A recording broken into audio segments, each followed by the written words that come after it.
Gemma Blasco, directora de La Furia, nominada a Mejor Dirección Nobel y, bueno, la fantástica prota también, Ángela Cervantes. Muchísimas gracias por estar aquí. A vosotros por invitarme. Y la verdad también por una peli, ¿no? que al final, bueno, cuenta la historia, ¿no? Una chica que sufre una agresión sexual estando de fiesta y luego pasan más cosas. Pero bueno, quería primero preguntarte un poco cómo surge esta historia y por qué quisiste meterte en este, no sé muy bien cómo llamarlo. En esta aventura. Bueno, la historia parte de una historia, de una experiencia personal.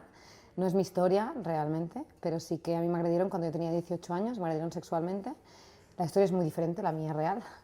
Pero poco después empecé a estudiar cine y entonces bueno, empecé a buscar pues, muchos referentes, películas, ¿no? De la temática, pues porque también canalizamos las cosas como espectadoras, ¿no?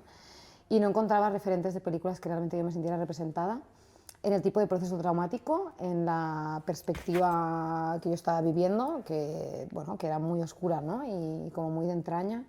Y el germen de la película empezó desde que yo empecé a estudiar en la escuela de cine y yo ahí voy avanzando los cursos, voy haciendo cortometrajes y voy probando cosas que yo hago pequeñas pruebitas, ¿no? Un corto, una relación de hermanos, u otro corto, ¿no? Y voy probando cositas que luego acabaron siendo La Furia, ¿no? Yo supe que quería hacer La Furia desde el 2018. Desde el 2018, ahí empezamos a escribir, perdona, desde el 2011, que a mí me sucedió esto, y hasta el 2018 lo que hago es ir apuntando cositas que las voy guardando como en un cajón de ideas, y en 2018 me pongo a escribir. Claro, y decías, ¿no? Un poco que pensando en otras películas que habían hablado sobre este tema, no había, bueno, no te sentías identificada o cómoda con lo que veías. ¿Qué es lo que echabas en falta que tuviste claro? Decir, no, es que yo lo quiero contar desde aquí y de esta manera. Tampoco digo que ninguna, ¿eh? O sea, sí que hubo algunas que se acercaron un poco, pero la mayoría no, y tampoco he visto yo todo el cine que existe, pero bueno, el análisis no era muy positivo. Y yo creo que en general, primero me faltaba una visión contada por una mujer, con una protagonista que no fuera una víctima perfecta, en un sentido como la sociedad la entiende como perfecta, ¿no? Y que estuviera contada con oscuridad y con entraña, ¿no? Yo echaba en falta esto porque yo lo que estaba sintiendo por dentro era muy visceral y era muy desgarrador, era muy oscuro. Y entonces yo echaba un poco en falta esto y encontraba que la mayoría de contenidos, ¿no? Desde literarios hasta audiovisuales, que trataban estas temáticas, se acercaban con más o menos acierto, pero en general creo que muchas veces se revictimizaba a la víctima, se usaba la violación como un detonante para realmente irte a contra otra cosa, ¿no? O sea, lo que yo considero que es abandonar al personaje de la víctima. Y bueno, me pareció una buena oportunidad para contar una película desde una entraña y una oscuridad, ¿no? Que es lo que nos apetecía mucho contar, y a la vez que fue un ejercicio de empatía también con la víctima, ¿no? Que pudieras entender un poco mejor lo que se siente por dentro. Bueno, porque además hay una decisión, ¿no? Que Alex no... O sea, no tiene también esta cosa, ¿no? De que parece que tienes que ser, oh, qué bien, ¿no? Como qué fuerte, ¿no? Como lo has superado, que entiendo que quizás es un poco, ¿no? También la parte de la que tú querías huir, que sí hemos visto, ¿no? En otras Sí, o obras. sea, bueno, esto tiene muchos matices, pero había una parte que era el no presentar al personaje de la mujer frágil que se rompe, ¿no? Que es mancillada y se rompe, por supuesto. Pero luego también me apetecía mucho plantear una mujer que cumpliera con esos clichés de mujer fuerte, ¿no? Que es cañera, que es mal hablada, ¿no? Que es una tía solvente, y que a la vez se puede romper. O sea, ¿qué es? Oh, qué fuerte que está siendo. Bueno, las mujeres más cañeras también nos rompemos, ¿no? Y eso no es ser débil, eso es por romperte porque la vida te supera, ¿no? Por muchos lados. Y creo que también jugar con esos clichés de idas y de vueltas me apetecía mucho. Claro, porque además ella, bueno, también la violación sucede en un entorno de fiesta, bueno, de hecho es Nochevieja, ¿no? En un entorno de fiesta, alcohol, drogas, todo está aquí entremezclado. ¿Cómo pensaste en esta escena, además, que decides hablar de una manera, que no se ve exactamente qué es lo que está pasando, pero lo sientes igual? ¿Tuviste claro desde el principio que querías contarlo así?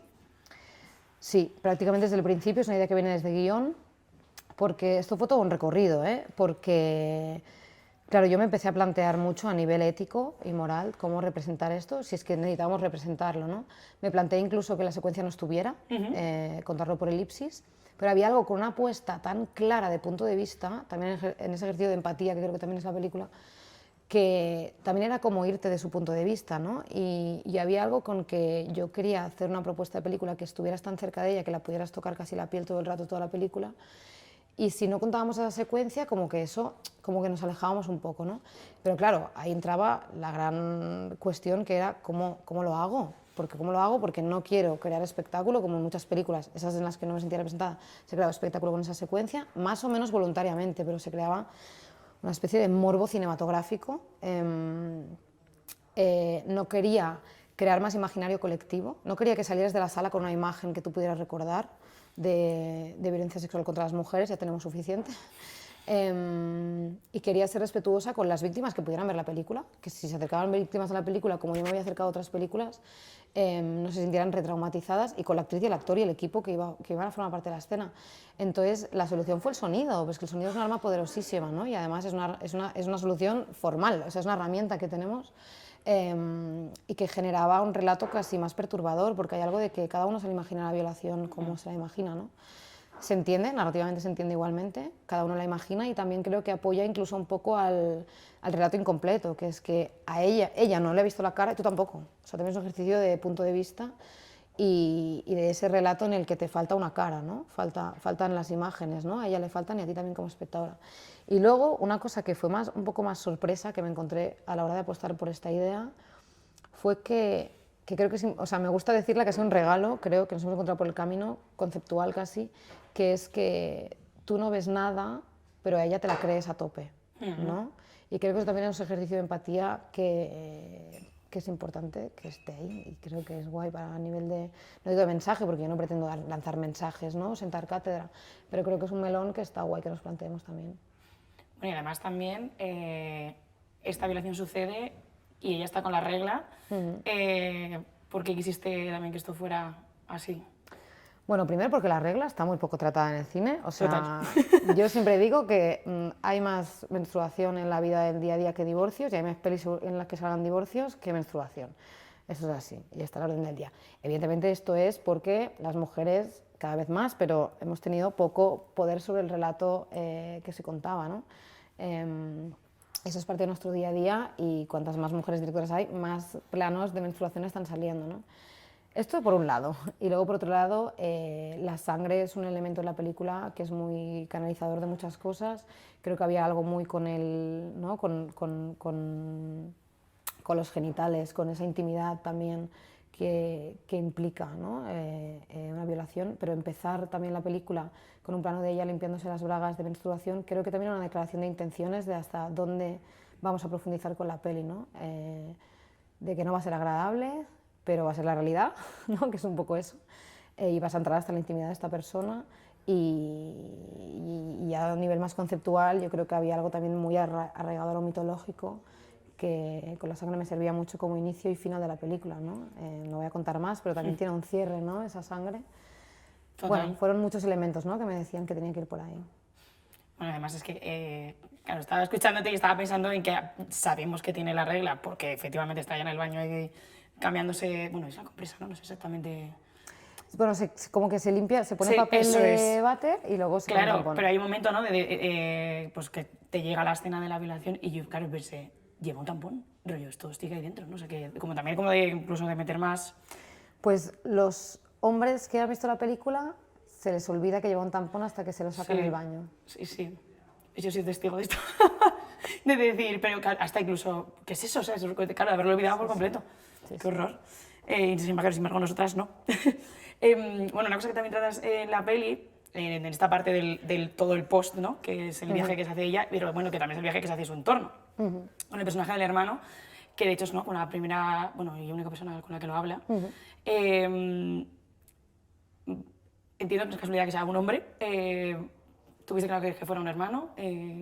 ¿Cómo fue un poco la decisión de este personaje? Te confieso que me planteé que fuera una hermana, también en algún punto del proceso.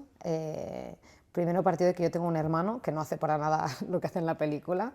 De hecho, yo le agradezco y le dedico la película a mi hermano por no elegir ese camino, pero sí que me inventé un personaje que no es para nada mi hermano, aunque la relación que tienen ellos dos, en un sentido de compartir grupo de amigos, sí que la tengo con mi hermano, ¿no? Y al principio empecé a escribir la película muy basándome en eso, luego me planteé si tenía que ser una hermana, pero luego volví no llegó ni a estar en guión esto, fue una pregunta que me planteé porque te preguntas un poco todo. Y luego volví a que fuera una hermana porque creo que la película también habla de los mandatos de género, o habla mucho de los mandatos de género, y de qué nos han enseñado a cada uno cómo tiene que, a nosotras y a nuestros hermanos, de quién tiene que proteger a quién, ¿no? Y creo que hay un paternalismo ahí patriarcal estructural, que la película habla, creo, también mucho de eso, es lo que hemos intentado, y por eso creo que tenía que ser un hombre, el hermano, ¿no? Y a la vez te diré que yo también soy un poco ese hermano, o sea, que en el personaje de él también hay cosas mías, ¿no? Pero venía por aquí, venía por responder a lo que la película nos iba pidiendo y nos pedía que habláramos bastante de qué rol cumple cada uno, sobre todo en relación a los mandatos de género. Bueno, es que además aquí se ve mucho, ¿no? O sea, que también hay esta cosa que yo creo que prefiero que no te haya sucedido porque me viene también mejor a mí y que quizás esa primera reacción que él tiene, ¿no? Es casi, bueno, no sé si de culparla, pero es un poco rollo, como estás segura, ¿no?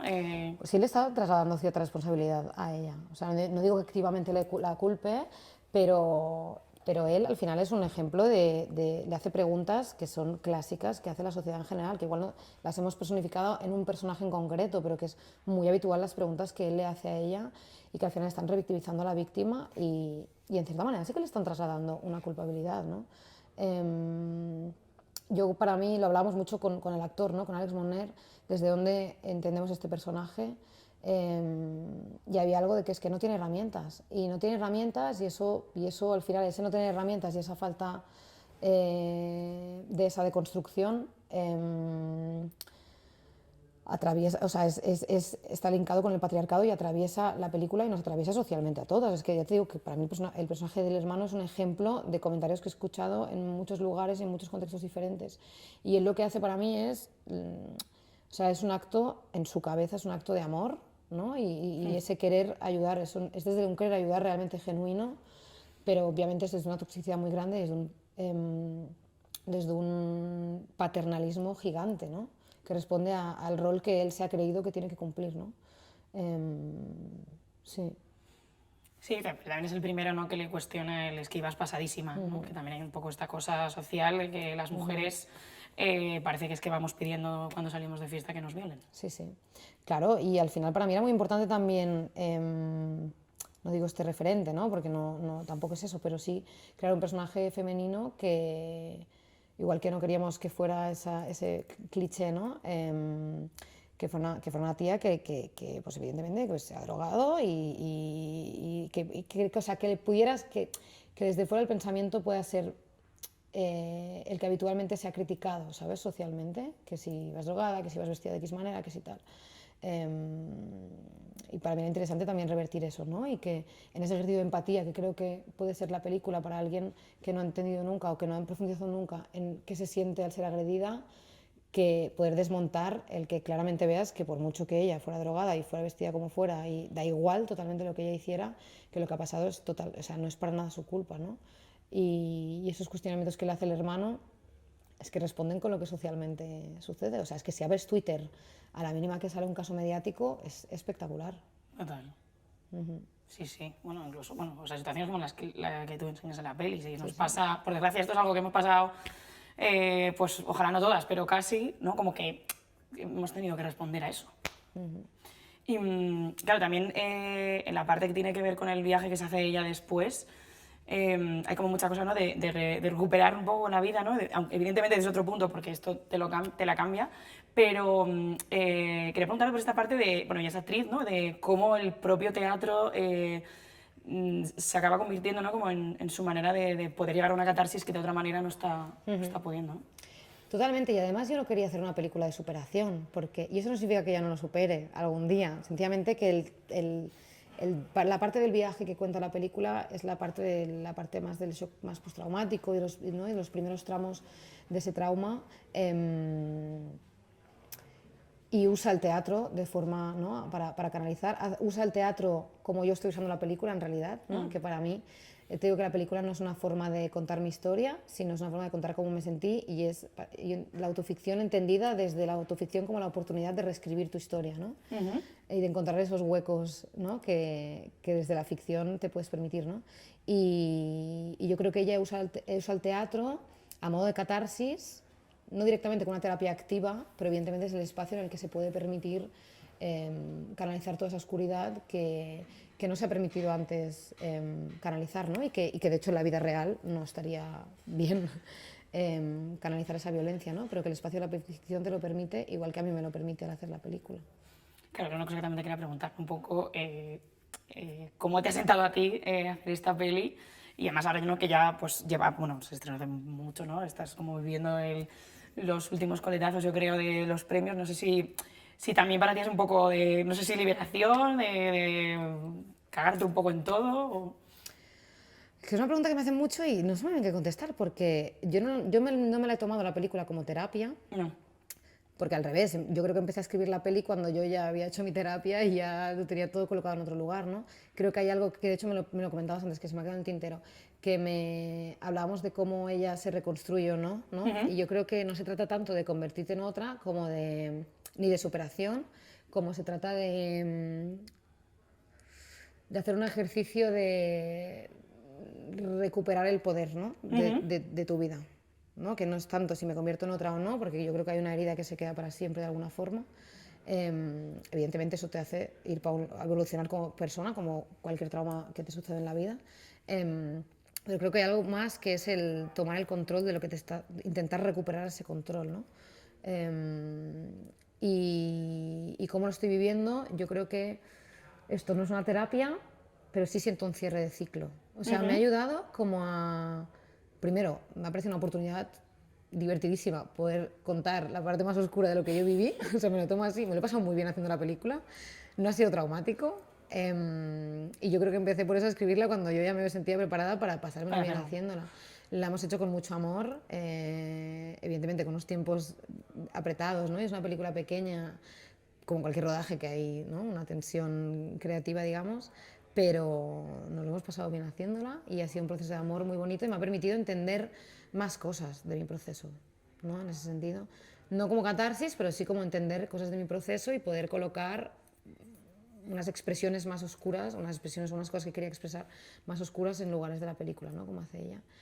Y sí lo siento como un cierre en un sentido de desde que se estrenó. O sea, hay algo de cuando ya es del público que ya es como que ya no es tuya, es la historia de muchas, ¿sabes? Y sobre todo me viene mucha gente, me vienen muchas personas a contarme sus historias. Es muy fuerte, pero también es liberador, porque también la otra persona se está liberando al contármelo. Hay una especie de, en el anonimato que yo soy para esas personas, sienten cierta confianza. Me han contado historias muy bestias y para mí es un cierre, esto es duro, esta parte es bastante dura, pero sí que digo, hostia, pues ya con haber ayudado a una sola persona, o sea, como que tiene sentido, ¿sabes? Y ahí sí siento que se está como cerrando un poco el ciclo. Bueno, es que al final, ¿no? Y también hay esta parte de una peli como esta, de que estemos hablando sobre que las mujeres sufrimos agresiones sexuales que siguen ocurriendo. O sea, ¿no? Que parece que, no sé, que pues como si alguien dijera, no, bueno, es que ahora solo se hacen películas sobre esto. Es como, bueno, si sigue sucediendo, será que... No sé si tú también lo ves como un poco así, decir, bueno, es que si sigue pasando, tendremos que seguir hablando de ello. No, es que, o sea, se estrenó la película el día que absolvieron a Dani Alves, ¿no? Y el mismo día. Y me acuerdo porque hicimos prensa ese día y me quedó muy marcado, porque me lo preguntaban todo el rato en la radio y tal. Y muchas veces hemos sentido que a nivel ya puramente industrial, que íbamos tarde con la temática, pero luego cada 3 meses, 4 meses sale algo a nivel mediático, no te digo lo que sucede cada día, ¿no?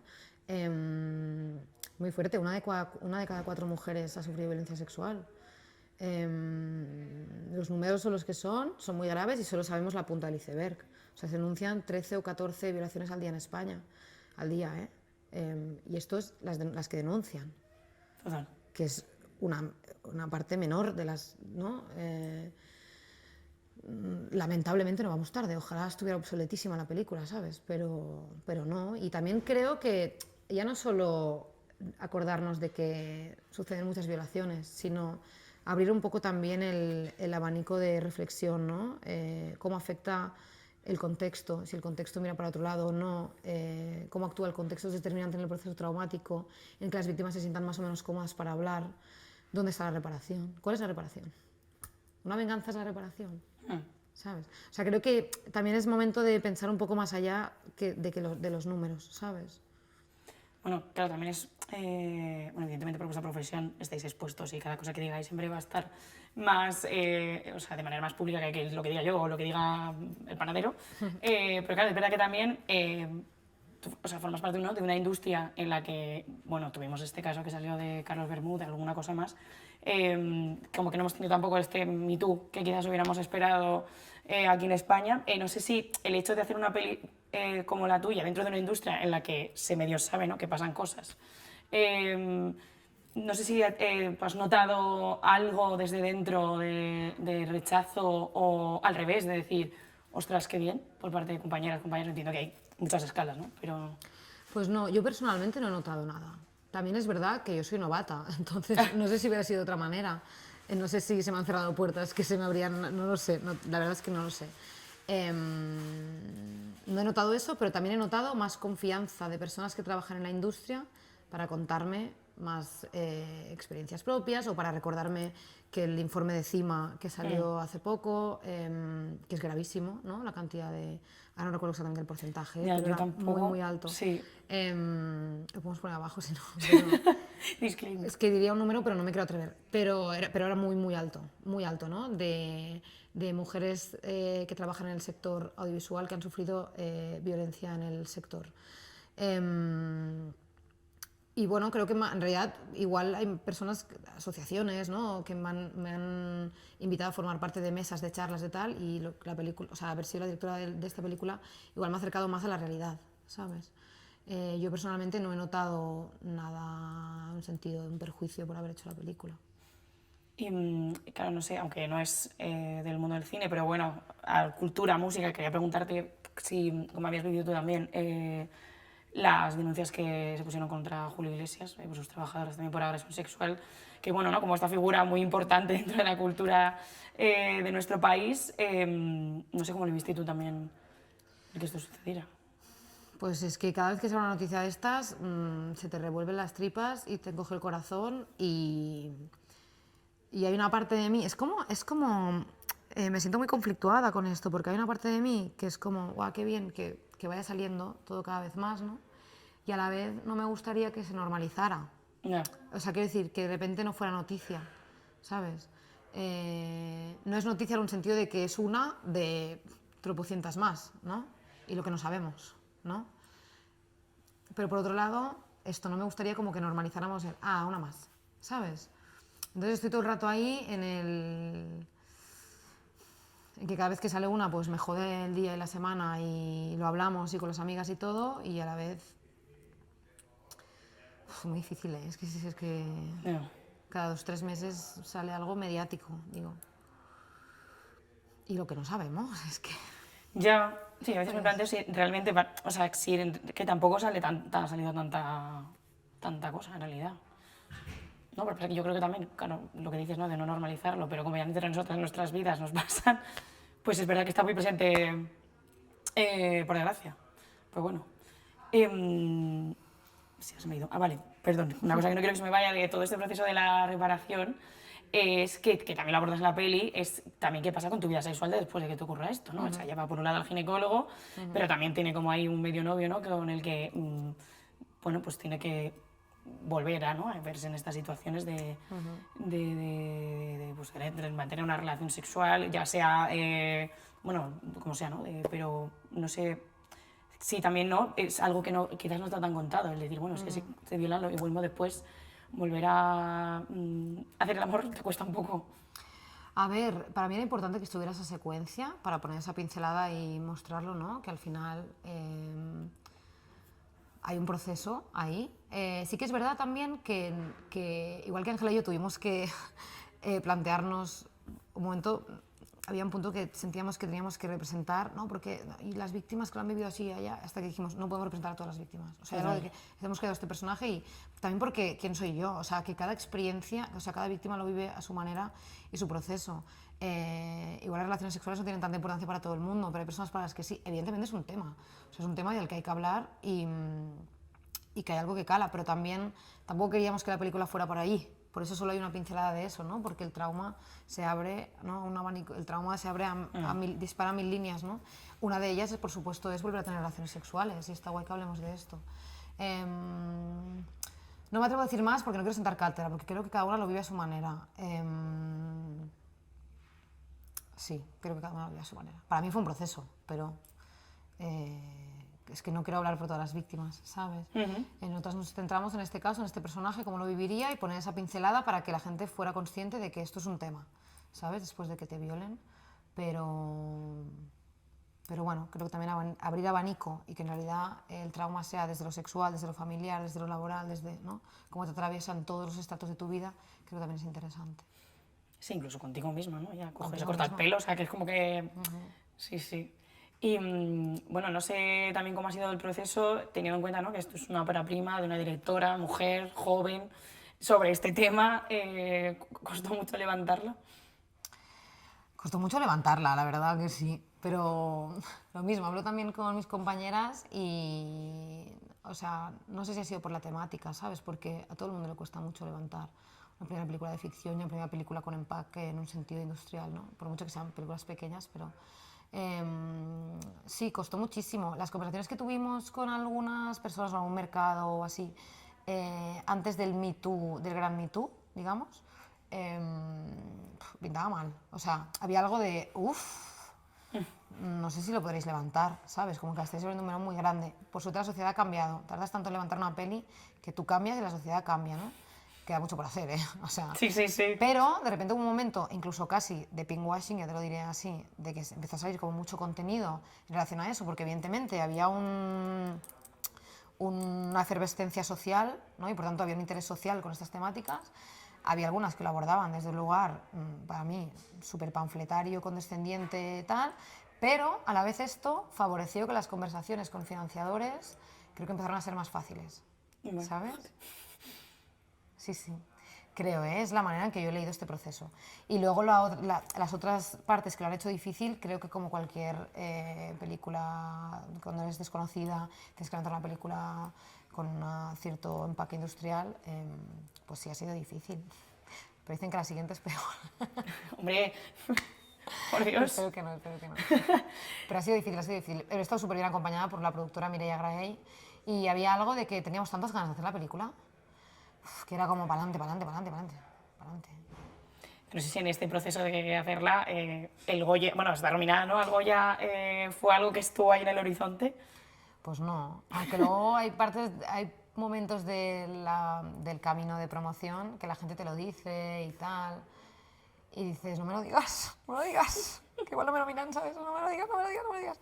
Y es difícil porque de repente es una industria que hay, esto lo hablo con compañeras, que hay momentos casi que te genera deseos que ni tenías. O sea, hay algo como que te lleva la promoción, la campaña de premios, no sé, eso es así, que además es súper desgastante la campaña de premios y nosotros tenemos que currar en otras cosas. O sea, Claro. pues es una campaña de promoción y tú tienes que entregar guiones, tienes que pagar el alquiler en otros lugares y tal. Y en esa vorágine, de repente estás haciendo entrevistas, dando prensa, te estás moviendo, estás viendo aves, lo que sea, y de repente casi que te han trasladado ya, de repente ha aparecido el grandísimo deseo de que te nominen, ¿sabes? Y o sea, tiene un punto de absurdo muy grande, ¿sabes? Y la cantidad de tiempo y energía que destinamos a de repente hacer una campaña de premios es como te está robando tiempo también de crear tus otros proyectos, ¿no? Siguientes. Y esto es una contradicción súper grande, ¿sabes? Porque por supuesto, no te negaré, o sea, la nominación se recibió con mucha alegría, evidentemente hay una alegría personal, y una familiar, ¿no? De entorno, que se pone muy contento y tú también lo sientes por el equipo, o sea, algo como también de compartirlo con el equipo y es súper útil para la película y me ha abierto unas puertas increíbles y solo hace un mes, ¿sabes?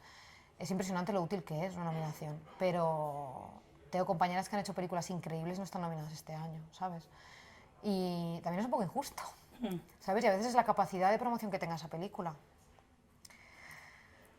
Contradicciones, muchas contradicciones. Bueno, pero este sábado hay que celebrar, por lo menos Hombre, disfrutar. se celebrará mucho, se celebrará mucho. Que además, bueno, en los Gaudí que ganaste, bueno, enhorabuena, por cierto, Muchas gracias. es verdad que tu discurso fue uno de los más sonados, ¿no?, de la gala, que dedicas este premio a todas las víctimas de violencia sexual. Claro, yo quería preguntarme también por esta parte, ¿no?, del pensar o no pensar un discurso. Vemos que hay gente, ¿no?, como que utiliza pues más ese espacio para dar un mensaje más, quizás más politizado, gente que no, y que mamá, papá y hasta luego. No sé en tu caso cómo vives ese espacio, ¿no?, que sí que en realidad es un momento de voy a hablar y lo que yo diga es lo que se va a escuchar tal cual. Mira, yo no me iba a preparar nada porque pensaba que no iba a ganar. Y pensé, si sucediera el milagro, ya me lo encontraré. porque pensaba que no iba a ganar y no quería como escribirlo y entonces como de repente proyectar que sí, luego esa decepción que te lleva a todo a que tener deseos que no tenías antes, ¿no? O deseos o frustraciones si no suceden. Pero también estábamos nominadas a guión con Eva Pauné y entonces había que escribir un discurso de guión. Y entonces Eva me dijo, hay que escribir, hay que escribir, hay que escribir. Entonces le hice caso, escribimos el de guión, escribimos el de dirección y me pareció un ejercicio precioso el escribir el discurso como el ejercicio de agradecimiento. Y lo leímos las dos, nos lo leímos la una a la otra para que ya quede dicho, ¿no? Como esa sensación de no vamos a ganar, que quede dicho. Y también había una responsabilidad, o sea, decir, vale, tienes un altavoz y digo, vale, es que imagínate que gano, no puedo, o sea, me arrepentiré toda la vida si no digo como, si no aprovecho ese momento y digo cosas que con la peli que hemos hecho creo que es importante decirlas, ¿sabes? Y también la oportunidad de hablarme a mí misma, o sea, había algo ahí como de un poco cierre de ciclo del que hablábamos antes, ¿sabes? No sé, me pareció muy bonito escribirlo y compartirlo con mi compañera y después poder decirlo ahí, que estaba subí súper nerviosa, pero una vez ahí dije, mente fría, de la primera palabra como lee, drrr, y sí, sí, y ahora estoy súper contenta de haberme centrado, de haberme encerrado en una salita y escribir las palabras que quería decir y haberlas podido transmitirlas, ¿sabes? También hay muchas mujeres que me han escrito después del discurso, ¿no? Y eso también es doloroso, pero es súper reparador a la vez. Mira. Y bueno, has dicho antes como que parece que no, que la segunda peli... Bueno, siempre como que me da cosa estar preguntando por lo siguiente, porque es cierto que es como, bueno, mira, que bastante hemos tenido con esta, ¿no? Con La Furia, pero bueno, evidentemente, como también decías, vuestras carreras tienen que continuar. Y hay ganas, también, de ir a... De hablar de otra cosa, imagino. Pues no sé lo que puedes contar o no de en qué andas metida o qué te apetece hacer, no sé, algo más en este estilo, si irte a, pues yo qué sé, una cosa completamente distinta. O sea, hay algo de... Tengo varias cosas encima de la mesa. Hay una bueno, que tiene algo que ver, es muy lejos de La Furia, pero que puede tener algo más que ver. Y luego otras dos cosas que no tienen nada que ver, pero sí que creo, estoy como, o sea, yo creo, me doy como la libertad de seguir buscando lo que quiero contar y no creo como en encontrar, ese concepto de encontrar tu mirada. Bueno, vas haciendo, o sea, vas encontrando lo que te apetece, lo que te conmueve más. Hay algo como así de estilo que vas perfilando, pero que creo que puede cambiar y que no me, ¿sabes? No me caso con nada y tampoco sé si realmente he encontrado algo. ¿Has encontrado tu mirada? No, son palabras mayores, ¿sabes lo que te quiero decir? Pero sí que hay algo que siento que me motiva mucho, unas narrativas, que eso sí que creo que lo tienen las tres cosas que tengo sobre la mesa, ¿eh? Unas narrativas cruzadas por lo social, o sea, encima de la mesa hay algo social que me apetece abrir, más que transmitir un mensaje es como abrir preguntas, ¿no? Abrir la caja, un poco de la caja de Pandora de las zonas grises, ¿no? Y luego intentando buscar que cinematográficamente me interesen, me apetezcan, que haya una posible búsqueda de la experiencia audiovisual, ¿no? De la experiencia de imagen y de sonido, me apetece mucho, ¿no? Como plantear proyectos intentar que sean una experiencia cinematográfica, ¿no? Para la audiencia, para la espectadora, el espectador. Y en ese sentido tengo 3 proyectos. Uy, no sé qué puedo contar. Bueno, estoy en la residencia de guiones de la Academia del Cine Catalán como residente, con un proyecto que se llama Petroli, que está ambientado alrededor de una refinería de petróleo. Luego tengo otras cosas. Si no vayamos aquí a liarla, pero bueno, Voy a bien, liarla. o sea, pinta bien la cosa, ¿no? Como Estoy muy contenta. te seguiremos siguiendo y bueno, que vuelvas con alguno de estos proyectos que nos has dicho. A ver si no tardo 8 años en hacerlo. Hombre, esperemos que no. Esperemos. Esperemos que no. Esperemos. Y si no, pues mientras tanto, otras cosas. Bueno, lo dicho, muchas gracias. A ti, a vosotras.